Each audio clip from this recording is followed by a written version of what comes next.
I remember listening to a shiur from Rabbi Wallerstein.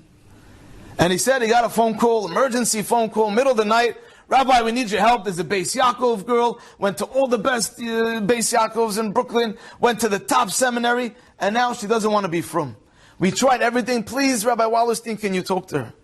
He says, look, I'm happy to try, but I don't know if it'll help. He sits down with the girl. She's sitting there, not interested. I'm here because my parents forced me to be here. It's not happening, Rabbi. He says, no problem. I just have one question.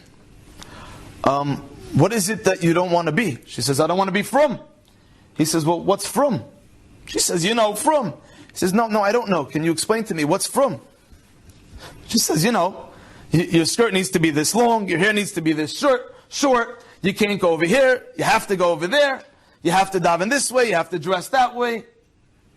He says, that's not frum. She's like, yeah, it is. That's what I've been told my whole life. That's what it means to be frum. You dress a certain way, you act a certain way, you go certain places, you're not allowed to go other places, that means you're frum. And Rabbi Wallerstein said, look, my child is learning to drive. Does my child come back from a driving lesson and say, driving's such a pain and a hassle. You have to signal, you have to look in the mirror, you can't be changing the channel, you can't go on your phone. Driving's such a pain.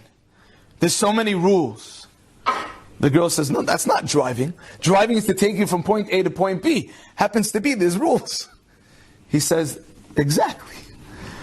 Being frum isn't the rules. There has to be some rules. But being frum is to take you from point A to point B, from one type of person to another type of person. It happens to be there's rules, because otherwise there'll be accidents. But that's not what it means to be frum. Frum isn't the rules. He said if that's what girls think being frum is, then we're doing a bad job teaching them. Rabbi Wallerstein understood what each person needed to hear, but he understood where they were coming from.